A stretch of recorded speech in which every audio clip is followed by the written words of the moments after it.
Hello and welcome, ladies and gentlemen, to another round of the Cruising USA GR86 Championship for 2023, as brought to you by Middle of the Pack Racing League on the premier sim racing platform available only on PC, known as iRacing. And today marks round 8 of 12 as we bring to a close the second of the three cups, and of course the Midwest Cup is what we'll bring to a conclusion today, and what a beautiful place to bring it to a close in the picturesque countryside of Wisconsin State at the Elkhart Lake circuit of Road America. This circuit spanning 4.05 miles in length and 14 corners within that confines is a circuit that over the course of its 68-year history has seen minimal change. Indeed, opened up and seen its first race in 1955, this circuit has undergone very little renovation when it comes to the actual corners and the road surface, and indeed most of the renovation has gone towards the spectator stands and indeed the local features of the racing circuit.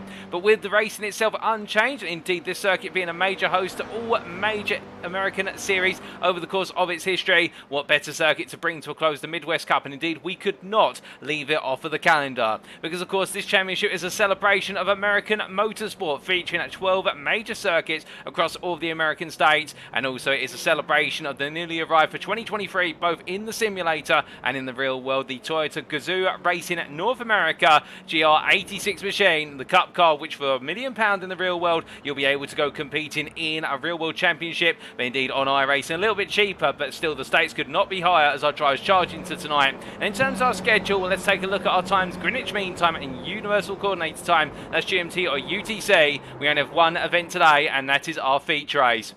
In just under 13 minutes time, we've seen our drivers take to the grid, line up, of course, but there'll be no qualifying session, and more on how exactly they'll be lined up on the grid and how they'll be determined in that order in short order. But one feature race day, 45 minutes in duration, with a pit stop thrown into the mix, and we'll be seeing who of our drivers will be able to be smart with the strategy and also smart with the drive to be able to make it work to their favour and bring home a cup concluding win. But as we get ready to go racing, of course, you're tuned into this broadcast, which is a post-round broadcast for your viewing pleasure, brought to you on both Twitch and YouTube. On Twitch, it's brought to you by twitch.tv/TX141, and on YouTube, if you search for Paul Walsh or TX141TX, you can tune in there. Who is Paul Walsh or TX141? Well, allow me to introduce myself. My name is Paul Walsh, also known as TX141 or Britain and Spit, depending on what media you follow me on, and I'll be bringing you all your racing action today and indeed for the remainder of the season. And as we just said moments ago, this is a post-round broadcast. What does that mean in simple English? Well, it means the racing action you're seeing on screen is not occurring right now. It actually occurred as of Wednesday, the 8th of March 2023, earlier this week, but we're bringing it to you as if it were live this Sunday, the 12th of March. And indeed, I, as your host and commentator, do not know what happens in this final practice session that's currently ongoing,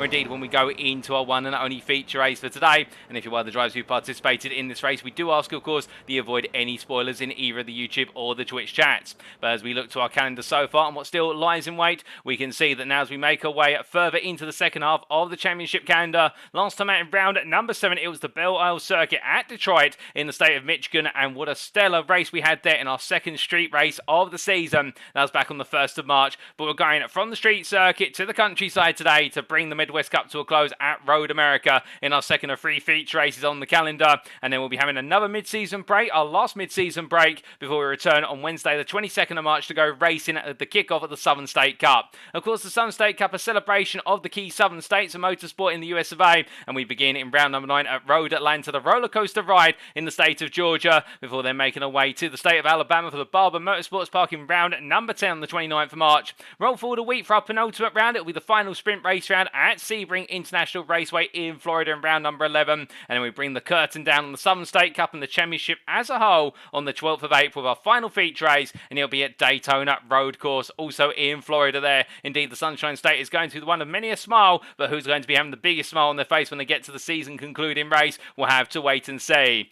But as we look ahead to our standings for today, going into this round after 7 rounds of 12, we started with the overall Drivers' Championship standings, and we can see in the Pro class it is Jason Andrew leads on 299 points, with an advantage now of 48 points. Of course, that win in Detroit last week, what it does mean now is that Jason Andrew has continued that run of form with those race wins continuing to pile in, and if he can make it 3 wins in a row today, he'll continue to further that advantage, which does effectively mean that right now he has a 1 race advantage, with drop scores also being accounted for up to this point. Aaron Lara, meanwhile, his main competitor, with that 48-point deficit, will be looking to make sure he stays in P2. But he has James Logston in the hot pursuit there by a margin of 15 points and a further 11 behind its Francois Schink. We then have only 7 points to James Decar, and we can really see the concertina effect in the points now starting to build up from P3 all the way down to P7, with James Logston to Mika Hendricks in that group, and they're only separated by 24 points. And with Tanner Dibble and Mika Hendricks hot in pursuit of that P3 position, it could all be swings and roundabouts for our drivers there in the right to be the second runner-up so far. In P8, John Butler on 191 points, only 3 clear John Lauzon, with Jerome Balagiles completing the top 10. And then best the rest outside the top 10, Carl Ranieri, who's been absent for the last couple of rounds with real-world motorsporting events to his focus. And well, we do wish him the best of luck, of course, but I believe he's back tonight in full anger. And we do have Matteo Giorgio on 76 points there, rounding off the pro class standings. We then come on to the Pro-Am standings, and we can see here that it's Logan McKenzie who leads the way by a growing advantage over Alberto Alvarez. And McKenzie did very well last time out to keep Alvarez at bay, with it coming down to the wire between the two championship rivals, and that advantage now that has grown all the way up to 34 points, effectively meaning that if McKenzie can continue this, he'll very shortly start to have a one-race advantage, which he'll be able to use to his favour. Alvarez, meanwhile, will be making sure that McKenzie doesn't feel as though the pressure's off at any point, but there's also pressure for Alvarez, with Craig Park still only 17 points behind, and then there is a sizable gap in excess of 60 points there to Kirk Lane, and we can just see right now how Lane, in fact, it's not quite 60 points, it's 52 points there if we do our mathematics and get corrected, but Kirk Lane there continuing to be the best of the rest outside of the top 3 in that P4 position, 7 points clear of Samuel Graham, with Jonathan Ballard, Edwin Offred, Donald Seeper, Ilya Speaker, and then Milan Harris completing the top 10. Harris away off of the battle for P9 at the moment, with Speaker there really trying to get close to CPEC once again, but you can imagine that Harris will look to bounce back as soon as possible, and he's ahead, and the best of the rest driver there in P11 of Adrian Fedorowski on 30 points, with Lee Porter a further point behind, and then Carlos Hathcock in P13. Yet to get points on the board, Jermaine Warren, John Wilding, and Zach Saunders, and we should point out with regards to Lee Porter in P12 there, of course, we won't be seeing Porter take to the circuits anymore, as he is now our official race director and race steward for the races, and we'll talk a little bit more about that role, and thank you to Lee Porter for sacrificing his time and his racing opportunities to make sure that we can run things in a smooth manner. We then come on to the AM class standings, and we can see Fernando Takahashi leading the way by a much smaller margin compared to the other two standings, and indeed here in the AM class it is all knuckles in, a bare bones fighting with regards to our drivers at the moment, albeit taken away from the box analogy here. The key point is that any one of our drivers inside the top 12 right now could be a championship contender, with Fernando Takahashi only what is 9 points clear of Daniel Sodeno there, and the two drivers have been exchanging lap times like it's going out of style, round in, round out, but it would be a loathsome for us to be able to say that Mark Senegal's not also in the mix in 166 points, and really found a revival form in the Midwest Cup, and the same of Dan Vitchuk, and also Heaton Henneberry, who had an absolutely fantastic performance last time out in Detroit, and is now only outside of the top 4 based on result countback. Samuel Bernardi a further 5 points behind, and of course your winner in the first cup of the season in the Big State Cup, and Bernardi now trying to make amends after missing a couple of rounds, and he's in P6 and 151 points and starting to steer his way up the order. We Nick Bader there on 138 points, also having the season best performance last time in Detroit, and Auguste Blondel, Jack Davis and Glenn Bratton completing that top 10, but it doesn't stop there when you consider that Roger Ganesh, the best of the rest, is only 9 points behind in P11 and 2 points clear of Billman DaCosta, and then we do start to have a gap of 40 points to Rodney Felker in P13, with Avon Dorsey, the winner last time out in the AM class in Detroit, on at 61 points and starting to make headway, and could he potentially become a factor in who's going to be our championship winner? Dorsey's not going to be able to get enough points over the remainder of the season, as we anticipate currently, if things stay as they are, to be able to become the championship contender, but he could still be battling for the top 5 come the very end, and he could definitely upset a few drives along the way in terms of their ability to pick up major points and swing the championship into their favour.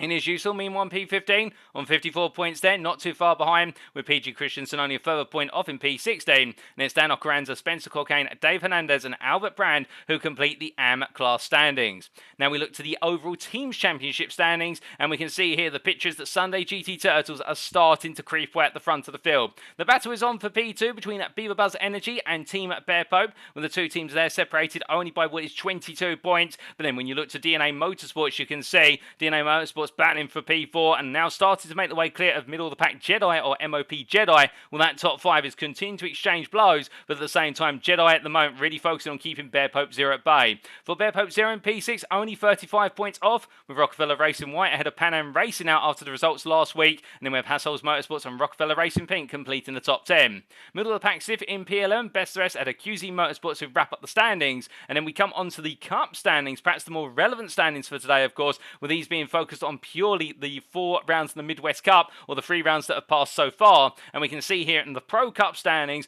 Jason Landry leading the way by 20 points and essentially the favourite to take the Cup crown come the end of tonight if things play out as expected. Aaron Lart in P2, meanwhile, 124 points, needs to continue to focus on keeping James Logsdon at bay and hoping that there's potential retirement for Jason Landry or a run of results that is not expected. But then again, you never know what can happen in the middle of the pack Racing League Series. Franz Washing in P4, only 9 points behind James Logsdon and looking to rise into the top 3 come the end, with Jerome Bajilas there in P5 and 104 points, 3 clear of Tanner Dibble. And then we do have a gap of 20 points to Jordan Butler, with John Lauzon, Mika Hendricks and James Carr completing the top 10. Best of the rest, Carl Ranieri there on 38 points, and then Matej Georgi yet to score any points. But as we come on to the Primes, meanwhile, we can see here the picture is very similar to the Pros. Logan McKenzie is the leader at the moment by a margin of 23 points after a pair of overall podiums have seen him gain major points in the standings. Alberto Alvarez, meanwhile, in his P2, steering clear of Samuel Cran, and Cran with a revival format last time out, looking to try and close a little bit more, but Craig Parks 3 points behind them. We've seen some absolutely fantastic performances from Craig Parks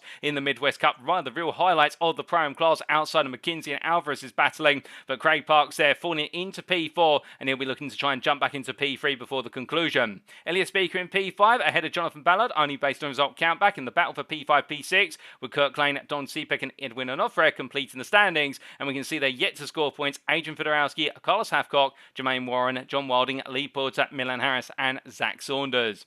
We then come on to the AM class meanwhile, and we can see here in the AM class it's Fernando Takahashi who leads the way on 95 points.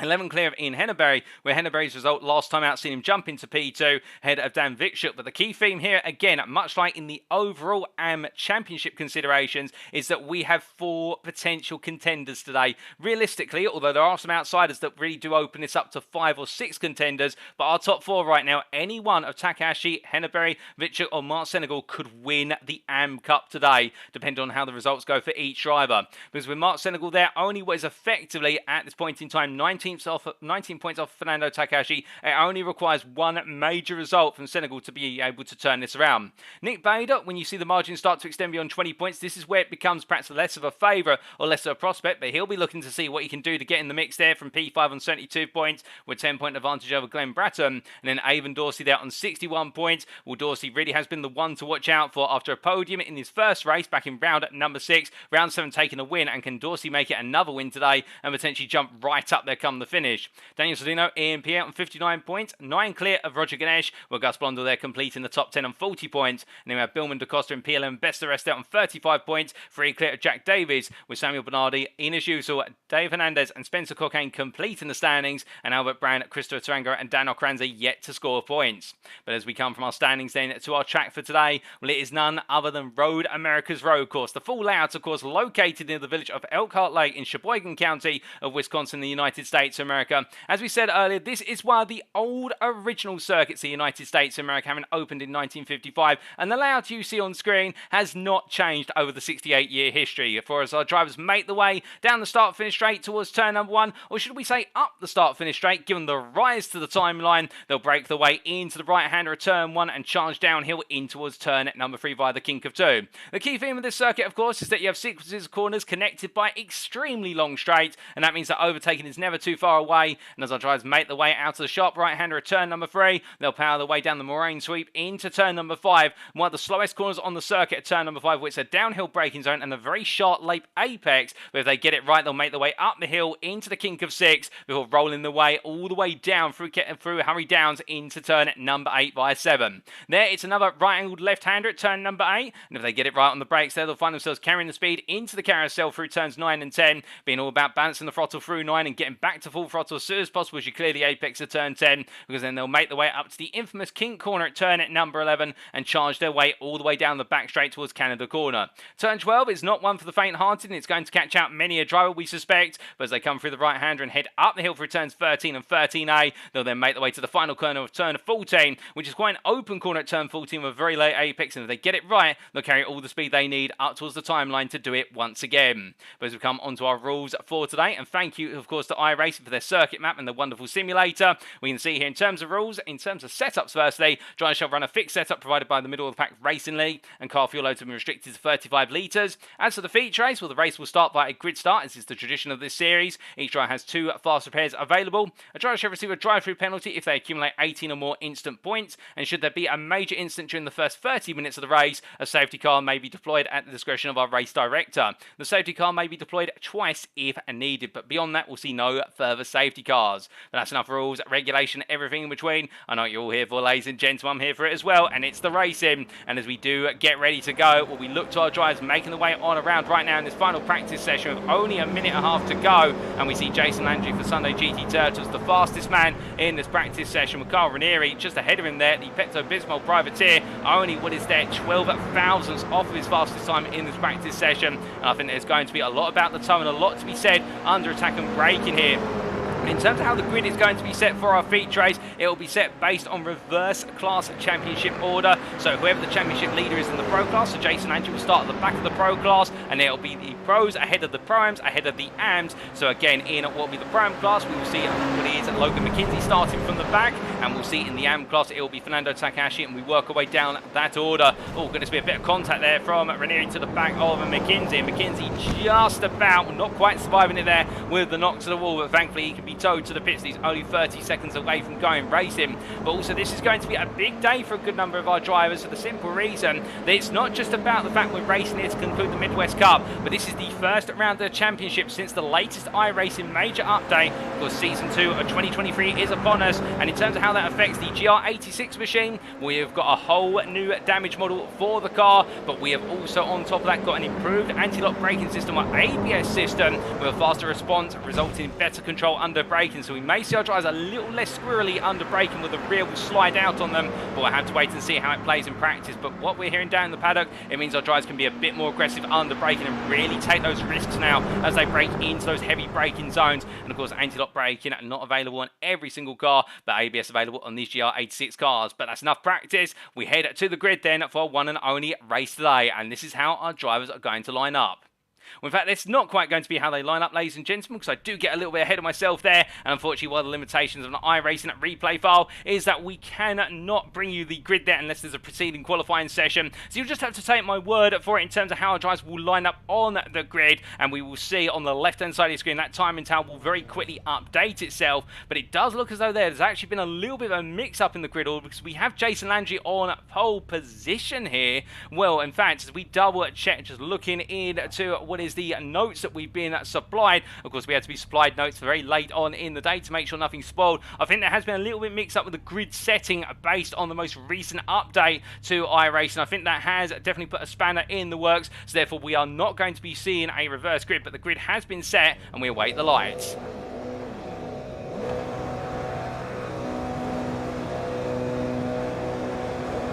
And it's lights out and away we go for round number 8 of the Cruising USA GR86 Championship. And as Jason Landry gets a slow start off the line, Tanner Dibble immediately going on the offensive here to take the lead in class as they make the way down towards turn number 1. Full throttle here as they charge them down. It'll feel like an eternity for all of our drivers, but they'll eventually make it to the braking zone, braking as late as they dare. And as they come roaring on through here for the first time of asking, everybody on cold tyres and cold brakes seems to survive right now. 2 and 3 wide as we look a little bit further back. I think Roger Ganesh has had a very slow start by comparison, but as they come on down towards the braking zone here, we can see the pros and the prams really starting to intermingle with one another. Kirk Lane here under a bit of pressure from Craig Barks, takes a look up the inside, but as they come out of 3 and head down towards 5, it's all scores and doors here for our drivers. And meanwhile, Carl Ranieri further up the order here, battling with Jason Landry and trying to make early ground, as Francois Schenk meanwhile also looking to go up the inside of Tanner Dibble for the lead of the race, as he's been given a little bit of a push on there by James Carr as they come down to the braking zone. Now hot on the anchors here, James Carr backs off. He decides just to keep the door open versus Dibble, who goes a bit deep there, has to give the space. We see Logan McKenzie almost taking the rally cross line.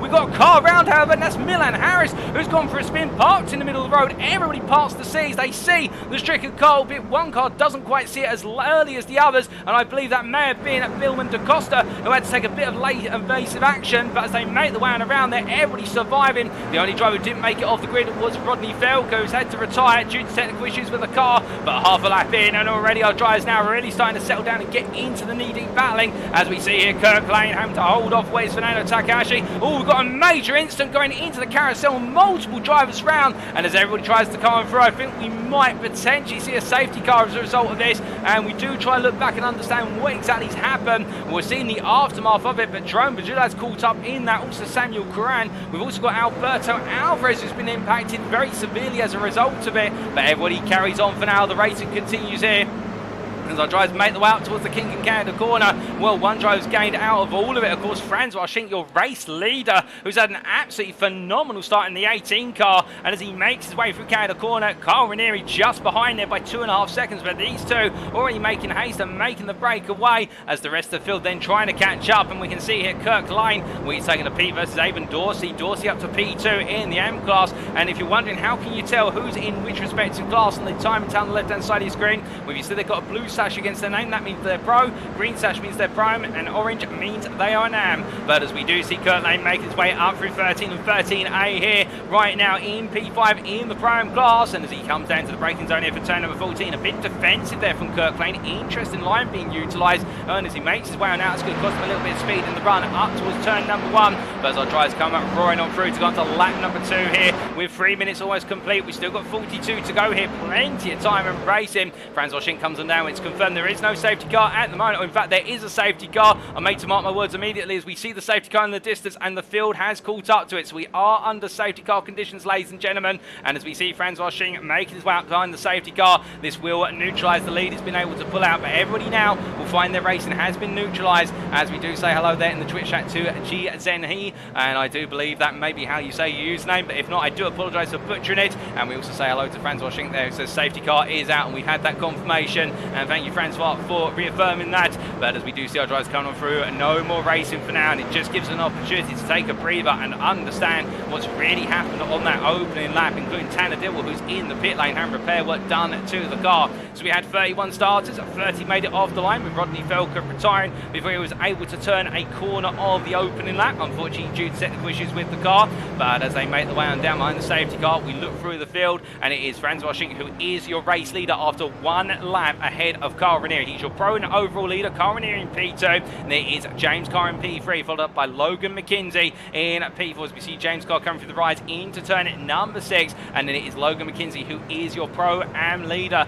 and McKenzie once again steering clear of all the drama in order to be able to lead the prime class. And he's got 3 pros between him and the next driver in the prime class of Donald Seebeck, and those 3 drivers are Jordan Butler in P5, Aaron Law in P6, as we see Law making his way down on the round here in towards turn number 8 shortly, and John Lalzone in P7. We then have Donald Seebeck in P8, second place prime driver at the moment, ahead of his main rival in that battle for P2, and that is Adam J. Ballard there, the Rockefeller Racing white driver, having a great start of the line and really gaining some ground, and now in P9 overall with Mark Senegal behind him, completing the top 10 overall, and your AM leader here, and Senegal, the Sunday GT Turtles driver, with Jason Landry behind, and Jason Landry caught up in that instant of the carousel on the open lap. As we say earlier, we can't quite bring you a replay of that. We'll see what we can do later on in today's show, but it does look as though the Canadian has lost out, and now he'll be looking to try and surge his way back up the order. But to be fair, finishing P11 right now would not scupper his opportunity to take the Midwest Cup, and it would not put a huge dent in his overall championship lead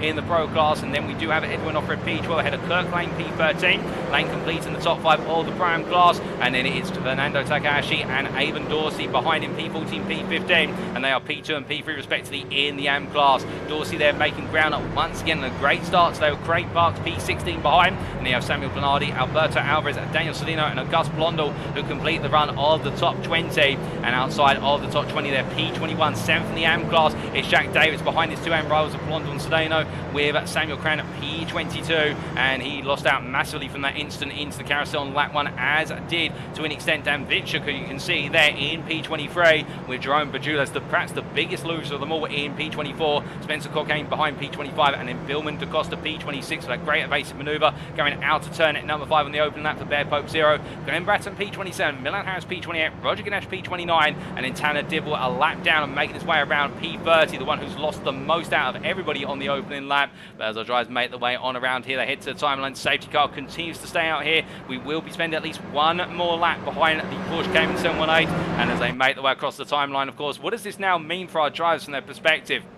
Well, it does mean that with this race expecting to have a mandated pit stop, and you can see there Francois Schenck really getting impatient with the safety car and trying to say to the driver, can you politely get a move on here? Quite reminiscent in the way of what we've seen in, say, Formula 1 over the last couple of years, where they feel the safety car is going a bit too slow. But indeed, from the driver's perspective, they will be happy that they're running at reduced pace. Well, some of them will be, because it will mean they have to worry less about how much fuel they need to take on in the pit lane. But the opposite is true, of course. Whilst they're behind the safety car, they're not generating any tyre temperature or brake temperature. And now, whilst these cars have perhaps got less sensitive tyre compound compared to, say, a set of Pirellis that you'd see in Formula 1, the key thing here is you want that tyre temperature in these GR86 cars. You've got a very thin wheelbase, you've got a compound that's not exactly the most grippy at the best of times. And when we say that's not really an adjective, but let's better describe it. When you drive by these machines around, let's say, Road America, they normally take about 2 to 3 laps to really get the tyre into the zone where you can push it hard. And the more time you spend on a cold tyre in a race, which when we get restarted, of course, we will be going racing and we'll be going aggressively racing,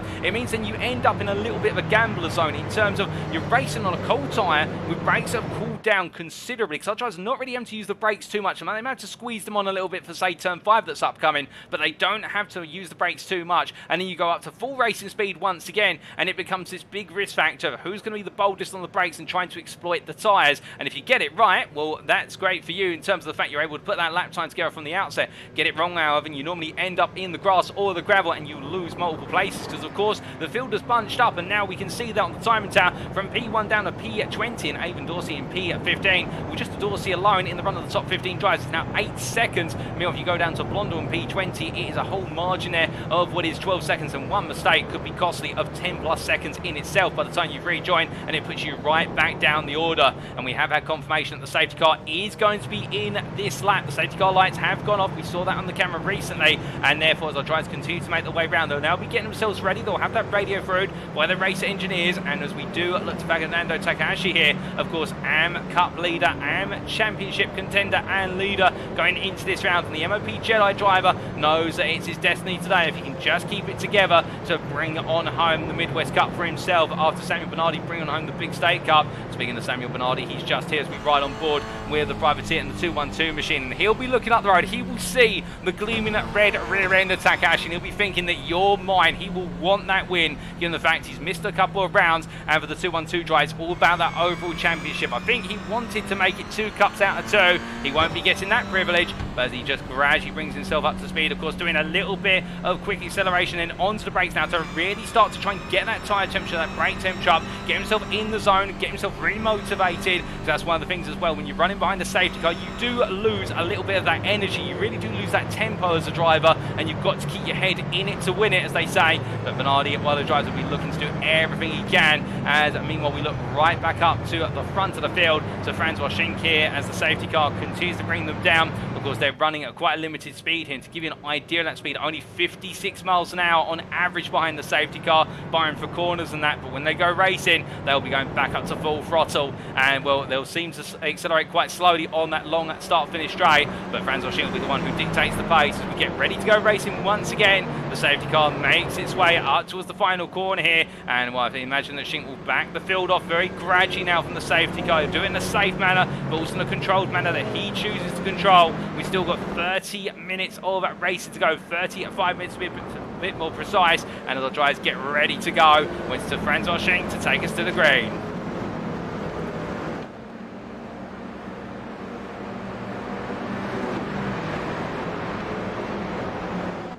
And Francois Schenck now started to go there. It's a little bit of a slow restart, but we're green and racing once more, ladies and gentlemen. Carl Ranieri all over the back of Schenck as he heads down towards turn number 1. They roll the way down towards the braking zone. Ranieri putting the pressure on early here with James Carr a little bit too far back to get involved. But as they make their way towards the braking zone here, through turn 1 they go. Schenck defending hard, Ranieri behind, and then we can see Logan McKenzie also in this. He gets a better run off of the exit of turn number 1. They come down the hill looking up the inside here of James Carr, and as they break their way down into 3, he's going to force the door open. Meanwhile, Aaron Lyle coming in like a missile here, versus Butler, the DNA Motorsport driver, having to give space in the 72 as they make their way down towards turn 5, running wide there. That was Jason Landry. Further back, Mark Sennill having a good restart, but look at this as John Lauzon now tries to make it 3 wide as they come down through 4 underneath the cheese billboard, and as they make their way into turn 5, it's going to be 3 wide. Lauzon on the inside, it's going to be Law on the outside, and then Butler in the middle. Who's going to be the boldest on the brakes? Who's going to back out? It's John Lauzon who goes all in. He sacrifices it all, but Aaron Law carries the speed around the outside. There's still 2 wide on corner exit, and as they make their way up the hill towards turn number 6, well, Lauzon now, will he go for it once again? No, he thinks twice of it now, and as they make their way in towards turn number 6, Aaron Law gets the double moved on, and John Lauzon moves up as well. John Butler being robbed of daylight, and meanwhile they make their way in towards turn number 7, and Alberto Alvarez here all over the back of Edwin Onofre. And as they come down through turn 7 into 8, well, Alvarez will not want to be going backwards, he'll be wanting to go forwards, as meanwhile further behind, Fernando Takahashi here, also looking for the move on what is, we can see there, Craig Parks. In fact, Craig Parks trying to go round the outside as they come on down, and well, we can tell you that Alvarez has found his way past Onofre just off camera as we looked away for a brief moment, but Takahashi here trying to go all the way around the outside of Parks. He's got the speed initially, but now it's all about gauging the throttle response. They make the way down through 10, a little bit of tap there, but it doesn't look like there's contact in actuality as they come on out. Nice move there from Takahashi, if he can seal the door here as they come into the kink, and he gets it done just about. Meanwhile, we do look back up to Alvarez here as he continues to now break away from Onofre after making the move into turn number 8, and you can see already Onofre falling backwards in under pressure from Bernardi, who looks up the inside, and the MOP Jedi driver here tries to hold the outside all the way to the inside of 13. I think he may get it as they come up the hill. Meanwhile, behind you can see Daniel Cedeno also trying to make ground. Cedeno looking up the inside here of Bernardi. Bernardi being made to give the door open, and as they come into 14, well, he'll cover off Cedeno as the Hassel's Motorsports driver. Well, now he's on the outside line by default. Meanwhile, we've got another instance there. We've got a load of smoke, and I believe Jordan Butler is off there as we just saw the camera pan through, and the DNA Motorsports driver has gone round at the final corner. Whether that was aided or not, we can't quite tell you. What he can tell you is he's dropped a long way from Gracie. He drops all the way to P20 out of 30 drivers on the field. But meanwhile, as we look back up to Alberto Alvarez, making further ground here. So Mark Senegal trying to make the move in return,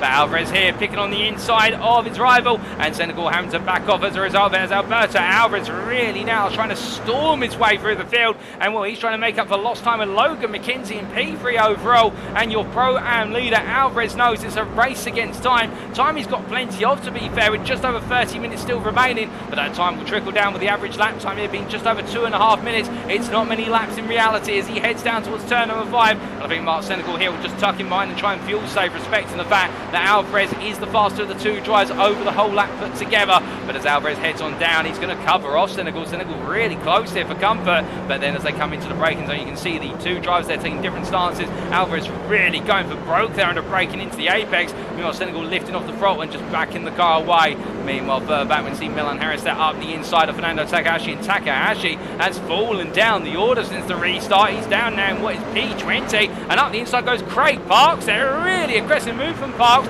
just about gets the car stopped in time, but that's brave from Parks, and he gets it down to one corner you don't normally overtake at turn number 6. And as they come down through 7, now rolling the way down the hill once again, we can see here how everybody trying to stack up behind Parks now in looking for the move on Fernando Takahashi, and that's Jerome Bujulas is the next contender as they make the way out of turn 8 and into 9 into the carousel. We've got a car, and that's Parks who's made the error there, and Parks after bringing everybody together now falls behind the pack he's created as they make the way through the carousel and up towards the kink, but Takahashi continued to push on. Meanwhile, Bujulas there in the tow, and well, he'll find it into Canada corner if he plays the patience game here as they come into the long right hand, and Jack Davis just behind, and we jump on board with the Rockefeller Racing white driver. Now powering the way on down, of course, all 3 drivers here, minus Wes Takahashi, have the tow to their advantage. Davis looking to the left here on the outside as they get ready to battle onto the brakes. And well, Bujulas here thinks about it, goes all in. Takahashi opens the door for Bujulas. Meanwhile, Jack Davis here trying to follow while the drives through. He's trying to pick the right horse to back, as they say, because of course the amount of slipstream you gain in these cars on the extended straights, it really does add up, particularly when you end up gaining about 2 to 4 miles an hour on the longer straights. And as Davis here breaks his way into turn number 14, of course battling hard for P6 in the AM class and what is P20 overall, we can see Bujulas there gets it a bit wrong out the final corner, swings the car to the inside there to be a bit evasive, and will tries to shut the door to get in the tow behind Takahashi, but Davis gets Bujulas, and as he powers on down, he's got the tow. A little bit of a tap there to the rear on Takahashi. However, Spencer Cockayne into the pit lane with damage to the car. He's been towed to the pits, but Davis here continues to power up. He's got the overspeed. He's got the inside into turn 1, and he's going to have to go winners. Meanwhile, Bajulas there looks to come on back. He can't find it, but the Rockefeller Racing white driver comes on through, and Bajulas follows him through for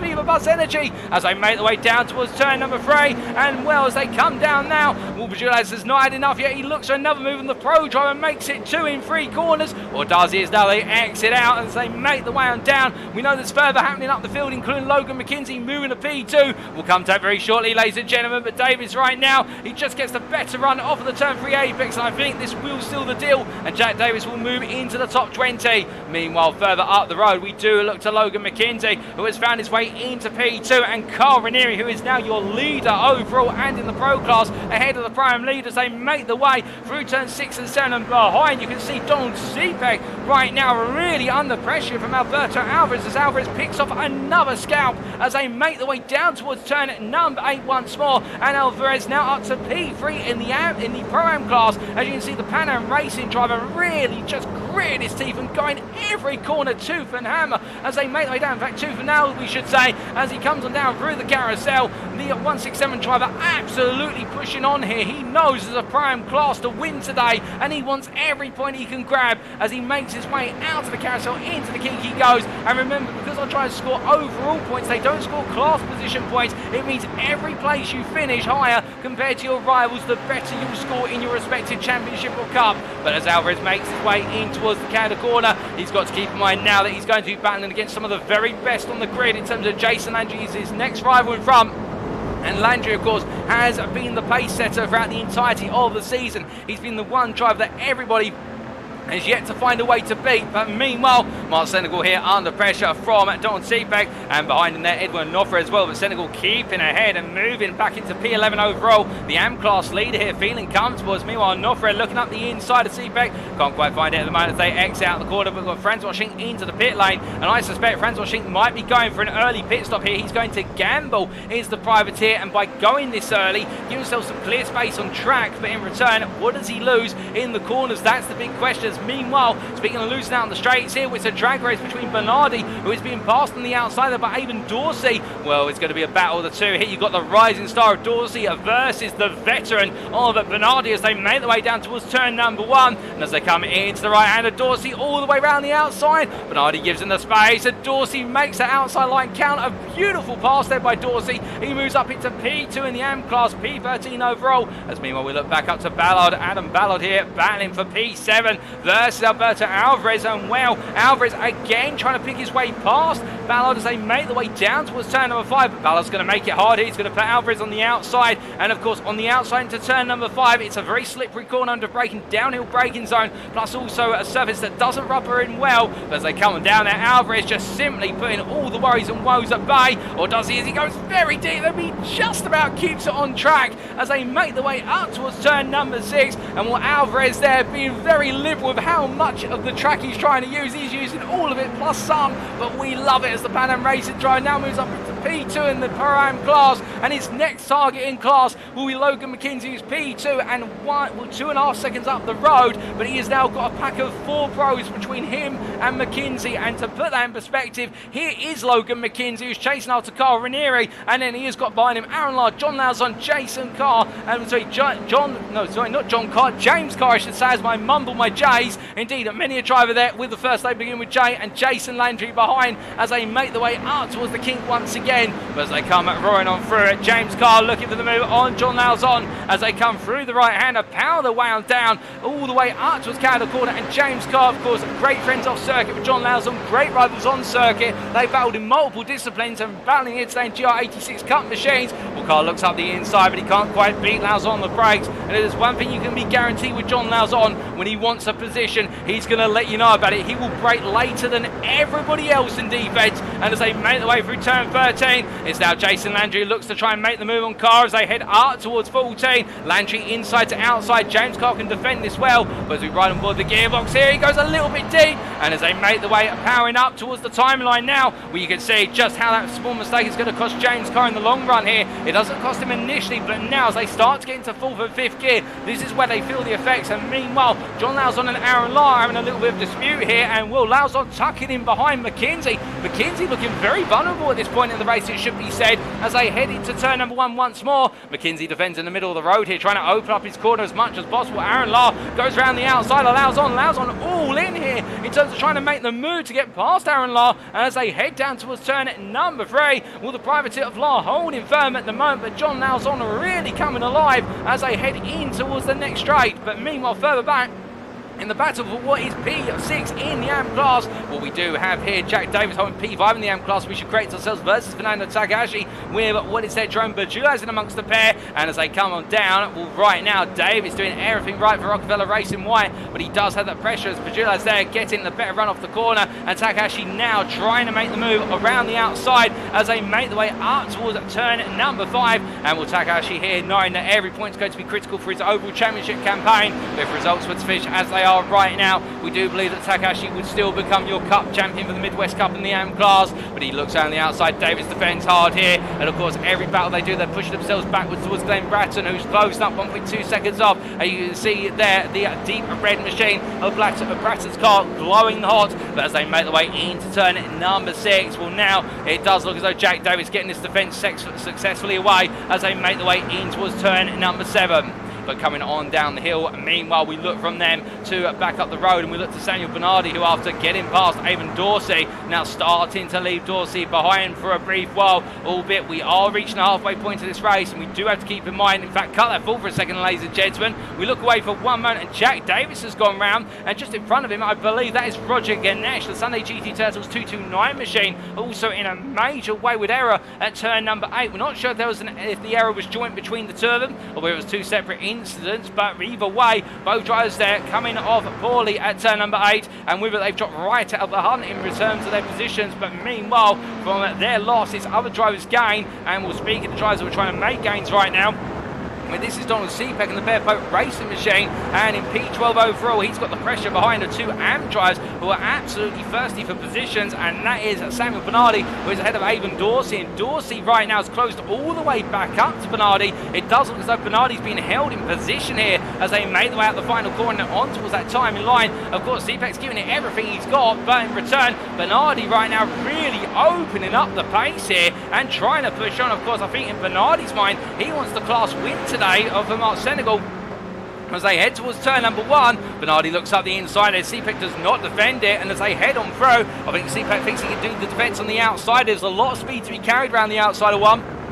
We've seen that from earlier overtakes here, but as he heads on through, he goes a little bit deep to Seepeck, keeps it on track. Avon Dorsey, meanwhile, just looks up the inside and says, well, don't mind if I do. And as he comes down towards the braking zone here for turn number 3, I think this is only going to go one way, and it's going to go the way of the two AM drivers, as Bernardi and Dorsey up to P12, P13 respectively. Seepeck down from P12 to P14 overall. But as they power their way down towards turn number 5, meanwhile, we look back up to the very front of the field, and this is your race leader, Carl Ranieri, the privateer in the 84 machine, or the Pepto-Bismol machine, continues to lead this race after the trials and tribulations of what was our drivers earlier on. But as our drivers make the way into turn number 6, where we can see here the 84 car right now under pressure, 6 tenths of the gap to Logan McKenzie, but that gap is going to oscillate, there's no question about it, as they make their way down towards turn number 8 in the mid portion of the lap. This is where it's most technical, and this is where being in the draft of another car does start to sting a little bit. But later on lap, once we emerge at the carousel, that's where we'll see Ranieri start to be brought back into the fold, because of course the tow or the slipstream on these cars is felt all the way out to about 1.3 seconds, and it really does pick up once you're within 8 tenths. That's where it really takes attacks on the car in front. But meanwhile, we see Alberto Alvarez, he's picked his way past James Carr and is now trying to pick his way past Jason Landry and John Lauzon as they make the way into the turn 11 kink. Now powering their way on through, we ride on board here with the 167 driver from Pan Am Racing as he heads on down. And of course, he's got to play this smart in terms of how he picks the strategy and when he chooses to try and pass the pro drivers in front of him. because the problem he's got here, you can see Aerolog going defensive briefly. In fact, Lauzon being made to where there's contact there as Landry comes in hot and Lars turned around, but with that Alberto Alvarez with great cat-like reflexes, much like John Lauzon. Meanwhile, Adam Ballard there being caught out by going to the grass, and Kirk Lane has jumped up into P3 in the Pro-Am class and well inside the top 10. He's P6 overall with a mistake there for Jason Landry, just going a bit too hot on the brakes there, making contact with Aaron Light, and John Lauzon getting away with it. And we can tell you one thing right now, as he makes his way past our camera here, the P3 driver John Lauzon for Peter Buzz Energy, he's perhaps been the unluckiest driver that we have seen in series in 2023 so far, particularly in this series, but today his luck is turning around, and right now the Beaver Buzz Energy driver, second place in the Pro class, overall podium position currently. Can he potentially bring it on home here and run that bad run of form in terms of that bad luck into the ground and make sure it doesn't strike once again here today in Road America? Of course, he's one of the fan favourites, and as he comes on down towards turn number 3, well, the number 77 car continues to shine on as we hear that Jason Andrews in the pit lane. In fact, I can see out my content booth window he's had to come in due to the damage picked up. Meanwhile, Edwin Offre up the inside there of that Mark Senegal as they make the way out of turn number 3, and the AM leader here now finds himself in P8, but he's got a bit of a danger factor coming up behind because we ride on board the gearbox of him very shortly. In fact, we won't for this brief at the moment. We're staying on the exterior cameras here as we can see a bit of a move up coming, and that's same with Bernardi looking up the inside of what is Adam Ballard. We're about to say that Mark Senegal's not got much of a buffer now to his own rivals of Bernardi and Dorsey. Bernardi looking up the inside of Ballard there as they come into turn number 5, and as they come on through, well, they give one other space, and Bernardi gains another place as they head up towards turn number 6, and Ballard now, well, he's going to have even Dorsey trying to knock on his door very shortly, unless Dorsey is going to be attacked by Donald Seepet behind you. You can see the Bear Pope racing machine also closing in very gradually, but as they come down through turn number 7 into 8, we have had 2 retirements for Spencer Cockane and Daniel Sodeno. They have had to retire from this race due to technical issues with the car with damage picked up, but meanwhile, as we continue to watch Bernardi here chasing after Mark Senegal, well, now the battle is on between the AM leaders, and Senegal here, of course, will want Bernardi to stay wide and lose the speed through the carousel. I think here Bernardi knows where the speed's going to be found as they power the way out. Well, Senegal makes a successful defense for a brief moment as we go faceful there at the front bumper of Bernardi's car. Well, Senegal here has got the pressure of Bernardi on his inside. He's going to try and cover him off into the kink, but it's going to be too wide as they come on through. Both drivers there put a bit of the brakes on in order to give one other space, and as they make their way down towards Canada Corner, you can see behind Adam Ballard just watching this and trying to pick the right person to give a little bit of a push along here. He bumped Charles Senegal along, and as they break the way into Canada Corner, Bernardi's going to go as late as he can on the brakes. He goes all in. They both survive the apex, and as they make the way out, Bernardi's still there, and so Senegal, they're not backing out. As they head up towards turn 13, well, someone's got to back out in the end, and it is Bernardi, and Ballard comes up through and gets back in the way of Bernardi as they make their way into turn 14. But as they come into the right hander here, the Rockefeller Racing white driver will now know he's only going to have 1 or 2 opportunities to try and get past Senegal before he finds Bernardi knocking again, as Bernardi right now can see the AM win in his sights, and he is not letting it go as they make their way across the timeline onto what for them is lap number 11. But as they head on through, only another with 16.5 minutes to go here at Road America.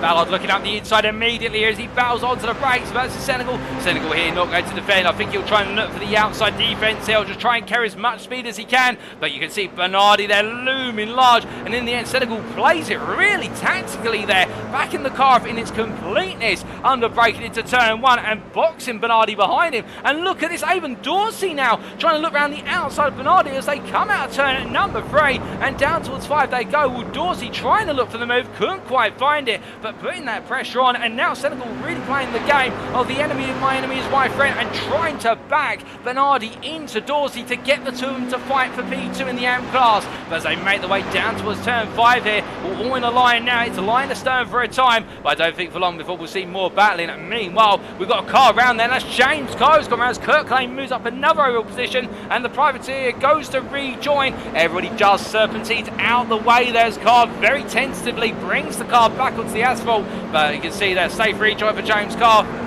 But he won't be happy with the fact he's lost out on what was an overall top 10 position. He's now P14 overall. We can't quite tell you what kicked off that. I believe it was a run wide at turn at number 5 as we're being informed, and the car kicking on round. But meanwhile, whilst many a pro have fallen today, what we can tell you is that where the pros have fallen, it's the primes who have risen. And as we do look to Logan McKenzie here, Currently P2 overall, leader of the prime class. He's got John Lauzon 7/10 behind, and it's Alberto Alvarez who's very close on the back of John Lauzon. This top four is continuing to break away as they make their way down towards Canada Corner. Kirk Lane a bit further back there. He's P3 in the prime class, P5 overall, and Kirk Lane has not been in the top 5 overall all season. So right now, this is going to feel very special for him, and given the fact he has got 6 seconds to Edwin Nofre, who right now has moved into P6 overall, P4 in the prime class. We've got drivers coming on through left, right and centre overall top 10 right now who would not be expected to be here. But meanwhile, speaking of expected, we expected the battle to continue for the AM lead. It's Bernardi versus Senegal again. Bernardi up the inside into Canada Corner, but Senegal on the inside into 13. It's going to all be about who's going to be the boldest of the brakes here, who wants it more coming out of 14. Senegal on the outside, they're getting a nose ahead. But as they come through the final corner, we've got Lauzon and Lane making the way to the pit lane. Oh, goodness me! And it's all gone wrong. Senegal loses the car and in contact with Milan Harris. Harris goes to the tyre barrier, and whilst it's a great demonstration, a new damage model for the Toyota, it's not a great one for Milan Harris as all his races unfold. He's had to be towed to the pit, and with that in mind, well, Samuel Bernardi now takes the lead of the AM class, an absolutely unexpected moment. Eamon Dorsey into P2. We've got drivers into the pit lane left, right and centre, including Senegal who's been able to make it into the pits despite the damage. Kirk Lane's also in. We've got Craig Parks also in. We've got plenty more drivers yet to pit, but it's the worst possible way for it to go for a good number of drivers at Senegal, and also Milan Harris, who really was starting to tear his way through the field, and it was just a brief run wide from Senegal on the final corner that upset the apple cart. But meanwhile, Alberto Alvarez here up the inside of Logan McKenzie, and that's a change for the lead of the prime class. He moves into P2. The gap between himself and McKenzie, however, is only a 10th as they break the way into turn number 6. It's all unfolding up and down the field, and as they make the way into turn 7, Alvarez right now will feel as though he's got half the job done. But the next big question is, can he get it done on strategy, given the fact it's only going to be a short pit stop to get enough fuel in the car to go to the end of the race unscathed on fuel capacity. But I think McKenzie has been staying behind Ranieri for a good number of laps, just trying to save the fuel and keep the pressure on. Alvarez, meanwhile, has really had to push the tempo to move into this position, and I wonder just how much more fuel Alvarez has used as a result, and how long his pit stop will be, and whether that will put him behind McKenzie, and whether it will cause him to inch further behind the drivers as they all marry up on strategy. Well, time will tell here, and we can't expect them to go too much longer on this opening stint before the pit stop comes, and we know our drivers like to go long. And normally we do see the feature race pit stops conclude by about the 37th minute. But meanwhile, Ranieri here having to defend versus Alvarez, as Alvarez wants the overall lead. He wants everything, does Alvarez. He wants as many points as possible, because it really has been Logan McKenzie who's been up there taking the big line share of points. But as they make the way out to Canada Corner, well, Alvarez gets a poor run off the corner. Meanwhile, McKenzie just goes around the outside, gets it done for the return to P2. He's back into the lead of the prime class here, but there's nothing between the two. And brilliant racing between the pair. And as they come out of the final quarter, charging their way in towards the timing line, will they peel off into the pit? No, they carry on once again. The top three continue to race, but how long have they got left on the fuel tank? Meanwhile, we look from them to a bit further back in Edwin Nofre here on the back of Adam Ballard, and Ballard peels off into the pits when Nofre moves to P3 in the prime class. But of course, he will have to keep in mind now it's got to be essentially, if this next lap is going to be an in lap, it's got to be the fastest lap he can deliver as he heads down towards turn number 1. But as he powers his way on down, we look to Samuel Cram, who in fact makes his way on through as well. And we can see here the Bepo Racing driver yet to pit as well, not being right up there compared to his peers today. But I think he'll feel as though, given the fact he's going long trying to steer clear of trouble in instance, he may go to places just by having a safe race. But as he heads into turn 1 on the brakes, he goes. Gus Blondell cover him off there. The AM driver is currently P2 in the AM class, and will the only other driver ahead of him in the AM class is Avon Dorsey, who's yet to pit. But we do have that big question mark in terms of how all the strategies will overlay on one another as we see Blondell making his way through turn number 3. But looking from him back up to Alberto Alvarez here, we do see the Pan Am Racing driver all over the back of McKenzie as they make the way up the rise into turn 6. More happening in the pit lane. We do have Roger Ganesh in and Milan Harris still being repaired in the pit lane. A lot of issues with that car by the sounds of that nasty whack despite the fast repairs. But as drivers make the way in towards turn number 7. Alvarez now, I think it might have just dawned on him he needs to save a little bit of fuel here rather than push the tempo any further, because that pit stop is looming large, it's looming close, and any fuel he can now save, it may just help him stay with this group. Because Ranieri, to be fair, whilst we have seen a very strong run at the very front of the field from our pro and overall leader, I think the 84 Privateer has also been doing some fuel saving as much as he possibly can as the leader, of course. But he hasn't got the toe of another car. It's a lot harder to fuel save, because the only thing you can do is lift and coast before braking into a corner, and also you can short shift slightly, particularly on the more technical zones, but you don't have that toe in front of you of another car to give you that straight line speed regain that you would from short shifting. As he makes his way down towards turn number 12 into Caddo corner, you can see there McKenzie looking up the inside, Ranieri covering him off, and really now being pushed back towards Alvarez once again. Meanwhile, as they make the way out of the corner, Ranieri goes a little bit deep, McKenzie gets the cut back, but Alvarez there really keeping McKenzie honest, and I think McKenzie right now just cannot focus enough on trying to take the overall lead this race, which we've never seen anybody outside of the pro class ever take an overall win in this series to date. So therefore it'd be history made if one of the two behind do manage to achieve this. But right now, as they all make the way to the pit lane, they all coming in together here, and now it's all going to come down to the pit time. Meanwhile, third back we see Gus Blondell, second place AM driver here on track, battling with Donald Cepek as Cepek holds him off. And meanwhile, up the inside goes Samuel Cran. Can Cran get the move done here? He's gone for the nice move, but as they make their way out the corner, Cran then not getting the exit off the corner, but he comes into the pits as well. Donald Cepek meanwhile goes on to lead this race. He goes one more lap, and we will be seeing the Bearpoke Racing driver at the front. And well, this is going to be a little bit of an achievement in its own right here as he makes his way on down. And well, as he gets ready to head to turn number 1, you can see everybody in the pit lane right now from our last set of leaders, as leaving his pit box is Alvarez, also McKenzie and Ranieri. But as they power through, here comes John Lauzon, and Lauzon I think is going to take the lead in this race as he goes around the outside of the trio, heads into turn 1, and John Lauzon is now your de facto leader once all the strategy is complete. He's nailed it on an undercut, and the Bebas Energy driver has bought himself 1.5 seconds worth of space, given the fact that Ranieri, McKenzie and Alvarez were battling so hard. And meanwhile, Alvarez has dropped back to a whole 1.5 seconds off of McKenzie, and that is the delta that we were talking about based on strategy, whereby with the fuel not being saved by Alvarez, but McKenzie and Ranieri have been saving fuel. That's what's happened. But meanwhile, Ranieri right now having to defend hard versus McKenzie as they make their way down towards turn number 5. Onto the brakes they go, and McKenzie there backing off significantly, I think trying to lull Ranieri into a mistake there, but Ranieri defending this hard, and he wants to go hunting after Lauzon as they make the way up the hill. But meanwhile, Aaron Law here as he heads on down towards turn number 5. Well, it's gone wrong for Aaron Law by comparison, of course, with the instance earlier on, and right now behind Jason Landry, trying to gain another pro class position, what will be P5 in the pro class, as they make their way underneath the Corvette billboard and into turn number 6. Through the left hander they go, and as they come on through, Auguste Blondell meanwhile hold off Fernando Takahashi, and these two with very different strategies. Blondell going much later than Takahashi. Takahashi now looking to battle around the outside as they make their way into turn 6. Can he get it under braking? It's very tricky here under braking into turn 6 or 2 wide, but Takahashi makes it work. It's got the inside rally to turn 7, and the 223 driver, the MOP Jello driver, showing you why he's your AM Championship leader going into this round with another nice move there on Auguste Blondell, and moves up a position into P3 in the AM class. But meanwhile, it is Avon Dorsey who is leading the AM class here, the Rockefeller Racing white driver, as he powers his way up towards the kick, and he has got a sizable 4-second advantage almost over Mark Senegal, who is P2 in the AM class, a further 2 places overall behind him, P15 we should say. But meanwhile, we look, oh goodness me, and what on earth's happened here? It's John Lauzon, and after we just sung his praises, the bad luck continues for John Lauzon. He's gone round the counter corner, and it's a disaster as everybody comes on through, and he rejoins in P9 there with a damaged front end on the car. Meanwhile, Landry going round the outside of Edwin Offre, and he carries on through there to take the place of John Lauzon as well, and Lauzon just cannot bring it home as he goes to the grass, and it's all unfolded horrifically With only 6 minutes to go for John Lauzon, and he's had to be towed to the pits for the damage he's picked up. It's completely understandable. Meanwhile, Fernando Takahashi here with Tanner Dibble behind. Well, Dibble looks up the inside of Blondell, also looks up the inside of Takahashi, but not close enough to get the pair of them, only the one. And well, Fernando Takahashi here having to try and break away as soon as he can, as he makes his way up towards turn 1 now. And meanwhile, Blondell trying to come back versus Dibble as they make their way across the timing line.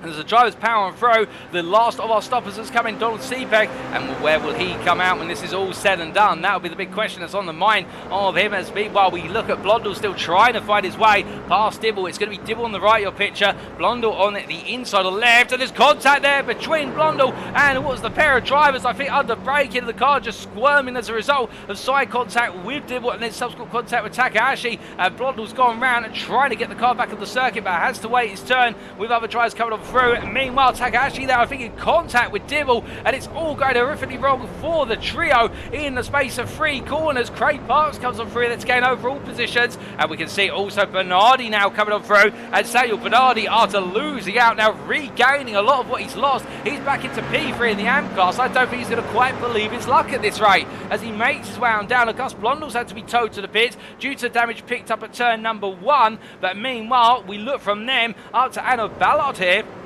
who has found his way past James Carr after Carr's had a run wide at what is turn number 7, as we're to understand it. Jason Landry also gets on through, and Landry now recovering to P3 in the Pro class. And well, given the fact there is a gap between himself and Francois Schick of what is the best part of, if we do the quick mathematics there, 8 seconds, well, Schick right now I think will feel safe for P2 in the Pro class, as long as he doesn't make a mistake. But Jason Landry's race here after the start, where it all went wrong on the carousel, it's completely unfolded the other way. Meanwhile, in the battle for the Prime lead, Alberto Alvarez up the inside of McKinsey into Canada corner. McKinsey trying to hold round the outside, but Alvarez there squeezes as much as he dare as they make their way up the hill towards turn number 13. It's firm but fair races. We ride on board with the Tide Privateer in the 104 of McKinsey. And as the American makes his way into the final quarter here, we've got 2 more laps to go with 3.5 minutes left and just over 2.5 minutes per lap. And right now the battle for the overall win is between Carl Ranieri in the Pro class and the 2 primes Alberto Alvarez and Logan McKinsey. But I think right now Alvarez and McKinsey, they've taken the gloves off. It's going to be fisticuffs in the Toyotas, and as they make their way down towards turn number 1, Alvarez holds the lead of the class as they make their way in towards this penultimate lap. And well, can McKinsey find a way through, or will Alvarez finally find a way to get under the skin of the championship leader, the rival who has thwarted him at every measure in the Midwest Cup and always found a way to finish ahead of him? Well, as they head down towards turn 3, time will be the teller of this one, but you can see Alvarez, I think at the moment, if he can see an opportunity to make it an overall win, he will want that win as well. As they power their way down towards turn number 5, catching is one thing, overtaking is another, as late Murray Walker once said. But we can see here McKinsey right now in the draft behind Alvarez, and Alvarez here being benefited by plenty of slipstream draft of Ranieri's car. And I think it will be the status quo for a brief moment. It will all come down to this technical section of turns 5 through to 9 as to who is able to get the power down and get it right, and then start to gain that lap time.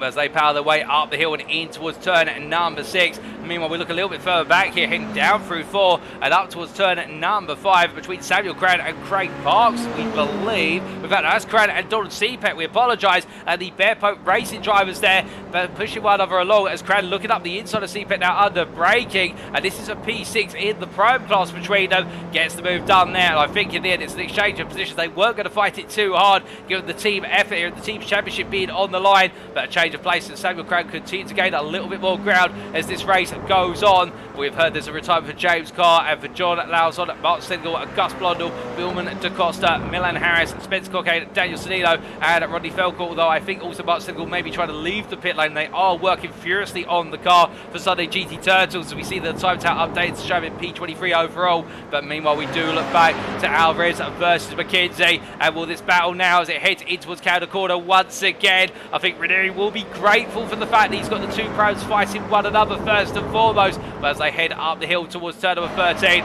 we ride aboard the gearbox here of Ranieri, as meanwhile McKinsey tries to go outside to inside from 13 into 14. It's too wide then. Alvarez right now, he can't shake off McKinsey as they head into the final corner. They get ready to power the way to the final lap. It's too wide on corner exit. Alvarez there being given the elbow out, but at the same time just stay within track limits. And as they make their way up the hill now, Ranieri's going to offer them both the toe. He wants wants them to fight because Ranieri's yet to pick up an overall win or a class win this season in the Pro class. And as they make the way towards turn 1, they cross the line to go to the 17th and final lap. Ranieri gives the toe to Alvarez. Alvarez gets ahead for now in the Pro class. But as they break the way down, of course, it's a temporary truce as they head through the right-hander. You can imagine the complexion come the exit at turn number 3 could be very much different in the run down towards turn 5. We'll stay with this battle to the very end, ladies and gentlemen. And as they make the way down towards turn 3, already Alvarez is closing. You can see that Ranieri, the pressure is building on the 84 leader. He's not been in this position for a long time. And as they make the way down towards turn number 5, Alvarez gets closer and closer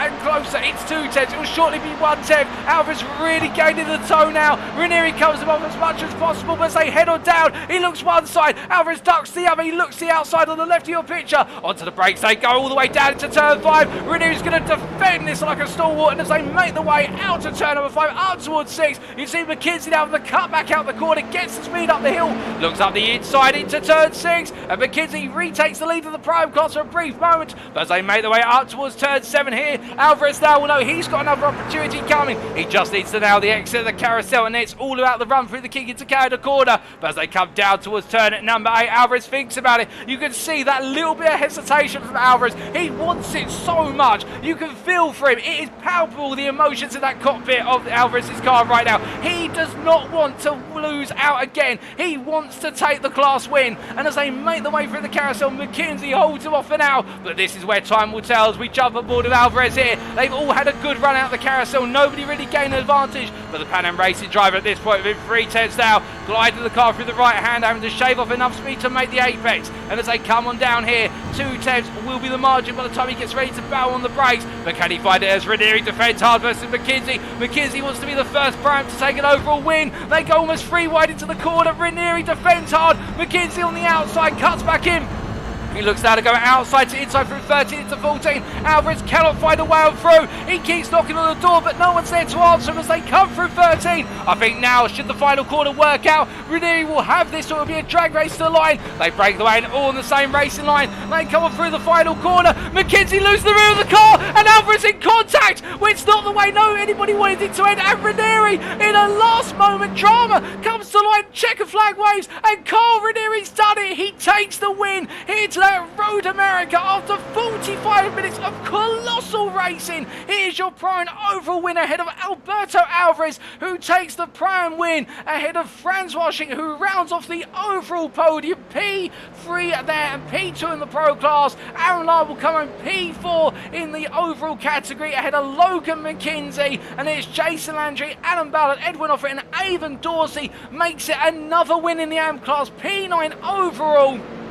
In a superb drive from the Rockefeller Racing White driver ahead of Jordan Butler P10, Jerome Bajers P11 ahead of Kirk Lane there, and it will be Donald Seebeck who crosses the line shortly to take P13 ahead of Samuel Cran, with Craig Parks being P15 there, and then very shortly we'll have a whole cluster of AMs coming on through. Behind Craig Parks it will be Samuel Bernardi at P16 to finish P2 in the AM class ahead of Jack Davies, followed by Dan Litchuk, Fernando Takahashi and Roger Ganesh as they all come to line. And here comes Roger Ganesh to be one of our last finishers, in fact our last finisher inside the top 20, as he comes across the line there in what has been an eventful race for everybody on the field. It doesn't matter whether they've been leading or at the back of the pack, everybody has been involved in drama at some point and close racing from start to finish. I think Tanner Dibbles into the pit lane with damage to the car. I think that will demote him from P21 as Glenn Bratton comes on through to take the place right at the end. That's P7 in the AM class for Bratton, and it's Dibble P22, and in the last of our finishes he makes his way around in a day that has not been his. It is Mark Senegal as he makes his way gradually up towards Canada corner, half a lap off the rest of the field. But as we do look to Carl Ranieri, as he makes his way around here, ladies and gentlemen, I think the grin could not be bigger right now on the privateer's face in what has been an absolutely superb drive for victory here. And well, of course, the instant early on really opened up the opportunities, but Ranieri pounced on it and having to fight incredibly hard to keep McKenzie and Alvarez at bay. Alvarez will be pleased that he took the class win. He won't be happy with how it happened in the end when McKenzie spin out the final quarter, but there was nowhere he could go given the closeness of the racing, and I think if there's any instant investigation after race, that will be respected. But as Mark Segel comes to the timeline, Sunday GT Turtles driver there, the last of our finishers on the lead lap, with Billman DaCosta the only other finisher of this race, P24, and finishing a lap down, as we see the Bear Pope Zero driver making his way on around P9 in the AM class. But what a race, and indeed, Avon Dorsey making it 2 wins back-to-back in the AM class, and a top 10 finish with it, a P9 overall. The Rockefeller Racing White drivers, we said earlier, he may not technically be able, on mathematics currently, be able to win the AM class overall come the end of the season, although if he keeps putting these performances in, and his rivals finish as low down as they are currently, and that's not to besmirch them, but if this run of form really does continue, I think Dorsey could have an outside chance for it in round number 12, but right now he is making himself felt, and I think everybody will be trembling at what the 287 driver has brought to the table today. But as our drivers make the way gradually into the pit lane, a good drive as well for Donald Seepet there, keeping Cran at bay to the end. Samuel Bernardi as well. 9, it wasn't quite the day he wanted and had to battle his way back onto the podium after a strong start that was undermined, but still the 212 driver back on form, and definitely a force to be reckoned with in the Southern State Cup. But as he comes on around here with all drivers heading into the pit lane, let's take a look at those race results, subject to any stewards' inquiries. Well, as we look to our overall results then, ladies and gents, but of course we show overall only, as this is an overall points scoring championship. Carl Ranieri, your winner today by 2.7 seconds in the Road America Feature Race in round 8 of the Middle of the Pack Racing League Cruising USA GR86 Championship for 2023, as brought to you on iRacing ahead of Alberto Alvarez and Francois Schinck. Congratulations to Alvarez, the Pan Am Racing driver, for finishing P2 overall, but also bringing home the Pro-Am class win. He will be absolutely pleased with that. There's no doubt about it. Francois Schinck P3 there, back on the overall podium once again in a stellar drive from the privateer, battling his way up through the order over the entirety of the race, and then Aaron Lahr completing at the pro podium there behind Ranieri and Schinck, P4 overall, but P3 in the pro class, and really leading on home the rest of the field there, with the gap between Lahr and Schinck standing at a grand total of what was 7 seconds come the finish. Logan McKenzie P5, not the way he wanted it to end today. A mistake out of the final corner, costing him very dear, but still a P2 in the Pro-Am class. He'll know it won't make too much of a dent in terms of his championship aspirations, of what has really been one of the best battles over the course of the season so far, and it exploded onto our screens today between Alvarez and McKenzie, and we're expecting plenty more in the final 4 rounds, with Jason Landry there recovering to P6 for the Sunday GT Turtles outfit, ahead of Adam J. Ballard, who completed the Pro-Am podium of Alberto Alvarez, Logan McKenzie, and Ballard himself. The Rockefeller Racing White driver being followed up by Edwin Offred, and another great performance of the MOP Jedi driver, and then Avon Dorsey, a P9 there for Rockefeller Racing White, completing another class win ahead of Jordan Butler P10.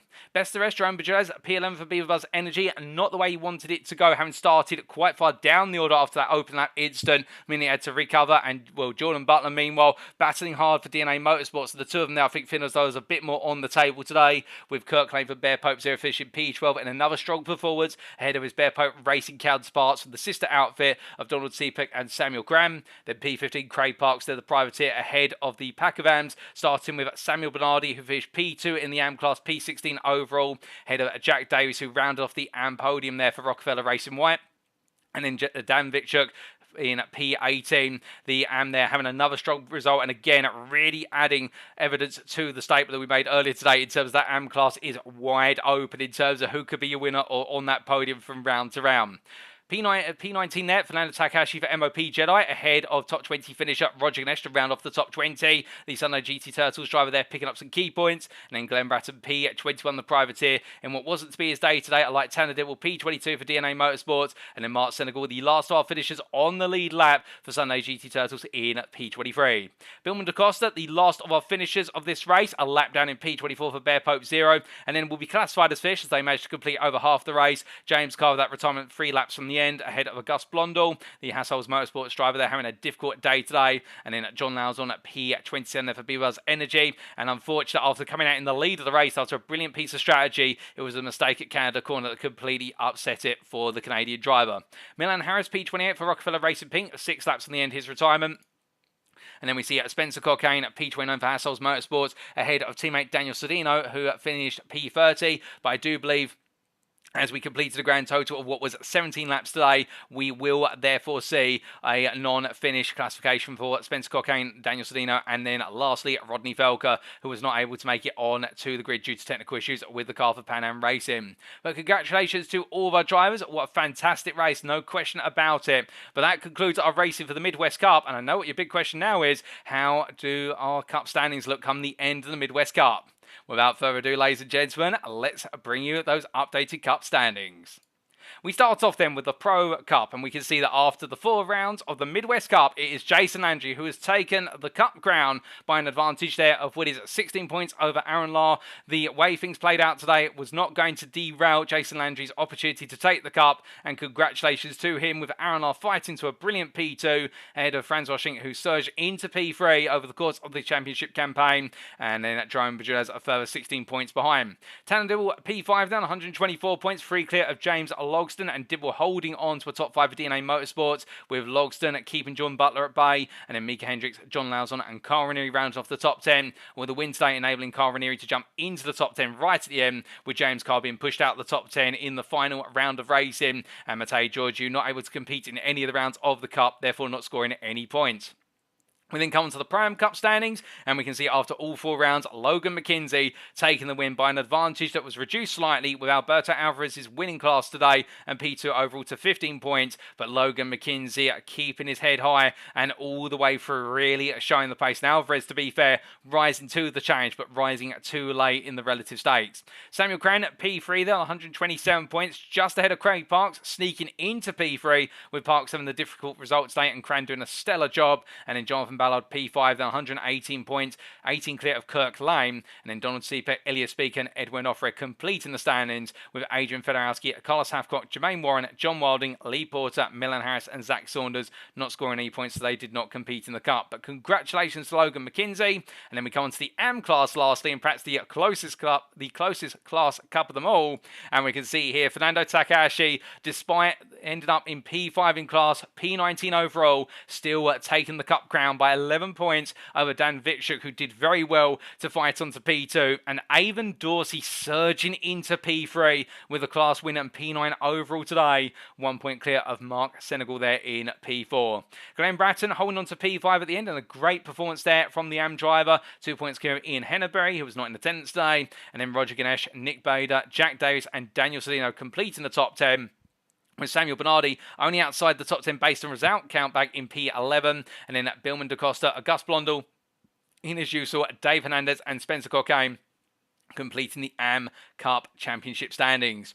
We can see Albert Brand, Christopher Tarango and Daniel Krenzer not scoring any points, so they did not compete in any rounds of the Cup. And therefore, ladies and gentlemen, we'd just like to refresh you and to say our congratulations and give a round of applause to our Cup winners in the Midwest Cup. In the Pro class, it was the number 5 driver from Sunday GT Turtles of Jason Landry. In the Pro-Am class, it was the number 104 driver, the privateer Logan McKenzie. And in the AM class, it was the 223 MOP Jedi driver of Fernando Takahashi. And for their achievements, they'll all be receiving $5 United States to crown them as our Cup champions. Congratulations to all of them. But the big question and pressure on them will now be, can they become back-to-back Cup winners when we go into the Southern State Cup in 2 weeks' time? Well, they'll have the challenge, and of course for Logan McKenzie, he'll have the challenge as well, knowing that Alberto Alvarez now is nipping at his heels every step of the way, and we saw that today.